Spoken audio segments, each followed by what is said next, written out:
Break ಆದ ಮೇಲೆ ಮತ್ತೆ ಸ್ವಾಗತ. ಲೋಕಸಭೆಯಲ್ಲಿ ಇವತ್ತು ಕೇಂದ್ರ ಸರ್ಕಾರದ ಬಜೆಟ್ ಮಂಡನೆ ಆಗಲಿದೆ. ವಿತ್ತ ಸಚಿವೆ ನಿರ್ಮಲಾ ಸೀತಾರಾಮನ್ ಅವರು ತಮ್ಮ 9ನೇ ಬಜೆಟ್ ಮಂಡನೆ ಮಾಡಲಿದ್ದಾರೆ.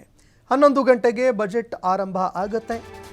11 ಗಂಟೆಗೆ ಲೋಕಸಭೆಯಲ್ಲಿ ಇವತ್ತು ಬಜೆಟ್ ಮಂಡನೆ ಮಾಡಲಿದ್ದಾರೆ. 11 ಗಂಟೆಗೆ ಬಜೆಟ್ ಮಂಡನೆ ಮಾಡಲಿದ್ದಾರೆ ನಿರ್ಮಲಾ ಸೀತಾರಾಮನ್ ಅವರು. ಮೊದಲಿಗೆ ನಾರ್ತ್ ಬ್ಲಾಕ್ನಲ್ಲಿ ಇರುವಂತಹ ಹಣಕಾಸು ಸಚಿವಾಲಯಕ್ಕೆ ಭೇಟಿ ಕೊಡಲಿದ್ದಾರೆ. ಇನ್ನು ತಮ್ಮ ನಿವಾಸದಿಂದ, ಅಧಿಕೃತ ಸರ್ಕಾರಿ ನಿವಾಸದಿಂದ ವಿತ್ತ ಸಚಿವೆ ನಿರ್ಮಲಾ ಸೀತಾರಾಮನ್ ಅವರು ನಾರ್ತ್ ಬ್ಲಾಕ್ನಲ್ಲಿ ಇರುವಂತಹ ಹಣಕಾಸು ಸಚಿವಾಲಯಕ್ಕೆ ಅವರು ಭೇಟಿ ಕೊಡ್ತಾರೆ. ಹಣಕಾಸು ಸಚಿವಾಲಯಕ್ಕೆ ಭೇಟಿ ಕೊಟ್ಟು ಅಲ್ಲಿ ಇರುವಂತಹ ಅಧಿಕಾರಿಗಳನ್ನು ಭೇಟಿಯಾಗಲಿದ್ದಾರೆ. ಅಧಿಕಾರಿಗಳಿಂದ ಸಲಹೆಗಳನ್ನು ಪಡೆದುಕೊಳ್ಳಲಿದ್ದಾರೆ.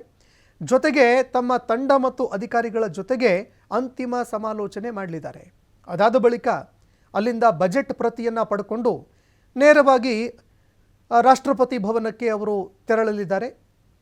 ರಾಷ್ಟ್ರಪತಿ ಭವನಕ್ಕೆ ತೆರಳಿ ಬಜೆಟ್ ಮಂಡನೆ ಮಾಡೋದಕ್ಕೆ ರಾಷ್ಟ್ರಪತಿಗಳಿಂದ ಅವರು ಒಪ್ಪಿಗೆ ಪಡೆಯಲಿದ್ದಾರೆ.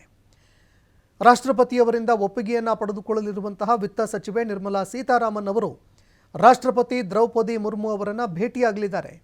ಅದಾದ ಬಳಿಕ ಸಂಸತ್ ಭವನಕ್ಕೆ ಆಗಮಿಸ್ತಾರೆ. ಅಲ್ಲಿಂದ ರಾಷ್ಟ್ರಪತಿ ದ್ರೌಪದಿ ಮುರ್ಮು ಅವರಿಂದ ಬಜೆಟ್ ಮಂಡನೆ ಮಾಡೋದಕ್ಕೆ ಒಪ್ಪಿಗೆ ಪಡ್ಕೊಂಡ ನಂತರ ಅಲ್ಲಿಂದ ಅವರು ಸಂಸತ್ತು ಭವನಕ್ಕೆ ಆಗಮಿಸಲಿದ್ದಾರೆ. ಸಂಸತ್ತು ಭವನದಲ್ಲಿ ಕೇಂದ್ರ ಸಚಿವ ಸಂಪುಟದ ವಿಶೇಷ ಸಭೆಯಲ್ಲಿ ಭಾಗಿಯಾಗುತ್ತಾರೆ. ಅಲ್ಲಿ ಸಂಪುಟ ಸಭೆಯಲ್ಲಿ ಬಜೆಟ್ಗೆ ಅಧಿಕೃತವಾಗಿ ಅನುಮೋದನೆ ಸಿಗತ್ತೆ. ಅದಾದ ಬಳಿಕ ಟ್ಯಾಬ್ಲೆಟ್ ಹಿಡ್ಕೊಂಡು ಸಂಸತ್ತಿನ ಆವರಣದಲ್ಲಿ ಕ್ಯಾಮರಾಗೆ ಪೋಸ್ ಕೂಡ ಕೊಡಲಿದ್ದಾರೆ. ಕೆಂಪು ಬಣ್ಣದ ಕವರ್ನಲ್ಲಿ ಇರುವಂತಹ ಟ್ಯಾಬ್ಲೆಟ್ ಹಿಡ್ಕೊಂಡು ಕ್ಯಾಮರಾಗೆ ಪೋಸ್ ಕೊಡ್ತಾರೆ. ಅದಾದ ಬಳಿಕ 11 ಗಂಟೆಗೆ ಲೋಕಸಭೆಯಲ್ಲಿ ಬಜೆಟ್ ಮಂಡನೆ ಭಾಷಣ ಆರಂಭ ಆಗುತ್ತೆ. ಇನ್ನು ಇವತ್ತಿನ ಬಜೆಟ್ನಲ್ಲಿ ಇರುವಂತಹ ನಿರೀಕ್ಷೆಗಳು ಏನು? ಹಾಗಾದರೆ ಜನಧನ ಅಕೌಂಟ್ ಹೊಂದಿರುವಂತಹ ಮಹಿಳೆಯರಿಗೆ ಸಾಲ ಸೌಲಭ್ಯ ನೀಡುವಂತಹ ಸಾಧ್ಯತೆ ಇದೆ. ಮಹಿಳೆಯರಿಗೆ ಇನ್ಶೂರೆನ್ಸ್ ಯೋಜನೆ ಜಾರಿ ಮಾಡುವ ಸಾಧ್ಯತೆ ಇದೆ. ಕಸ್ಟಮೈಸ್ಡ್ ಕ್ರೆಡಿಟ್ ಕಾರ್ಡ್ ನೀಡೋ ಸಾಧ್ಯತೆ ಇದೆ. ಉದ್ಯೋಗಸ್ಥ ದಂಪತಿಗಾಗಿ ಜಂಟಿ ತೆರಿಗೆ ವ್ಯವಸ್ಥೆ ಜಾರಿಯಾಗೋ ಸಾಧ್ಯತೆ ಇದೆ. PMIS ಯೋಜನೆ ಅಡಿಯಲ್ಲಿ ಯುವ ಉದ್ಯೋಗಾಕಾಂಕ್ಷಿಗಳಿಗೆ ಸ್ಟೈಫಂಡ್ ಏರಿಕೆ ಮಾಡೋ ಸಾಧ್ಯತೆ ಇದೆ. ಮಾಸಿಕ ಸ್ಟೈಫಂಡ್ 5,000 ರೂಪಾಯಿಯಿಂದ 11,800 ರೂಪಾಯಿಗೆ ಏರಿಕೆಯಾಗುವ ಸಾಧ್ಯತೆ ಇದೆ. ಆದಾಯ ತೆರಿಗೆ ವಿನಾಯಿತಿ ಮಿತಿ 12,000ದಿಂದ 20 ಲಕ್ಷಕ್ಕೆ 12 ಲಕ್ಷದಿಂದ ಒಟ್ಟು 20 ಲಕ್ಷಕ್ಕೆ ಏರಿಕೆಯಾಗುವ ಸಾಧ್ಯತೆ ಇದೆ. PM ಕಿಸಾನ್ ಯೋಜನೆ ಅಡಿಯಲ್ಲಿ ನೀಡಲಾಗುವಂತಹ ಮೊತ್ತ ಏನಿತ್ತು 6,000 ರೂಪಾಯಿಯನ್ನು ನೀಡಲಾಗ್ತಾ ಇತ್ತು.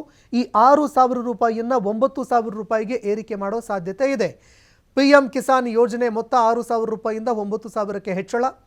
ಕಿಸಾನ್ ಕ್ರೆಡಿಟ್ ಕಾರ್ಡ್ ಸಾಲದ ಮಿತಿ 3 ಲಕ್ಷದಿಂದ 5 ಲಕ್ಷಕ್ಕೆ ಏರಿಕೆ ಮಾಡೋ ಸಾಧ್ಯತೆ ಇದೆ. ಔಷಧ ತಯಾರಿಕಾ ವಲಯಕ್ಕೆ ಹೆಚ್ಚಿನ ಬೆಂಬಲ ಸಿಗೋ ಸಾಧ್ಯತೆ ಇದೆ. IVF ಸಹಾಯಕ ತಂತ್ರಜ್ಞಾನಗಳಿಗೆ ಸಬ್ಸಿಡಿ ಜೊತೆಗೆ ತೆರಿಗೆ ರಿಲೀಫ್ ಕೂಡ ಸಿಗುತ್ತೆ. ಹಿರಿಯ ನಾಗರಿಕರಿಗೆ IT ಕಾಯ್ದೆಯ ಸೆಕ್ಷನ್ 80ರ ಅಡಿಯಲ್ಲಿ ಇನ್ನಷ್ಟು ಮಾಹಿತಿಗಳನ್ನು ಕೂಡ ನೀಡಲಾಗುತ್ತೆ. ಬ್ಯಾಂಕ್ ಪೋಸ್ಟ್ ಆಫೀಸ್ನಲ್ಲಿ 3 ಲಕ್ಷ ಠೇವಣಿದಾರರಿಗೆ ತೆರಿಗೆ ವಿನಾಯಿತಿ ಸಿಗುತ್ತೆ. ಮುದ್ರಾಂಕ ಶುಲ್ಕಗಳು ಕಡಿಮೆ ಮಾಡೋ ನಿರೀಕ್ಷೆಗಳು ಇದ್ದಾವೆ. ಸೆಕ್ಷನ್ 24B ಅಡಿಯಲ್ಲಿ ಗೃಹ ಸಾಲದ ಮೇಲಿನ ಬಡ್ಡಿಯನ್ನು ಕಡಿತ ಮಾಡೋ ಸಾಧ್ಯತೆ ಇದೆ. MSMEಗಳ ಉತ್ಪಾದನೆ ಮೂಲಸೌಕರ್ಯಗಳಿಗೂ ಕೂಡ ಒತ್ತನ್ನು ಕೊಡುವಂತಹ ಸಾಧ್ಯತೆ ಇದೆ. ರಸ್ತೆ, ರೈಲು, ವಸತಿ, ನಗರಾಭಿವೃದ್ಧಿಗೆ ಬಂಡವಾಳ ಹೂಡಿಕೆ ಮಾಡೋ ಸಾಧ್ಯತೆ ಇದೆ. ಇನ್ನು 5ರಿಂದ 7 ವರ್ಷದವರೆಗೆ ಮ್ಯೂಚುವಲ್ ಫಂಡ್ ಹೊಂದಿದ್ರೆ ಅದಕ್ಕೆ ತೆರಿಗೆ ಇಲ್ಲ. ಕಸ್ಟಮ್ಸ್, ಲಿಟಿಗೇಷನ್ ಮತ್ತು ಸುಂಕದ ಪದ್ಧತಿಯಲ್ಲೂ ಕೂಡ ಬದಲಾವಣೆ ಮಾಡುವಂತಹ ನಿರೀಕ್ಷೆ ಮಾಡಲಾಗ್ತಾ ಇದೆ.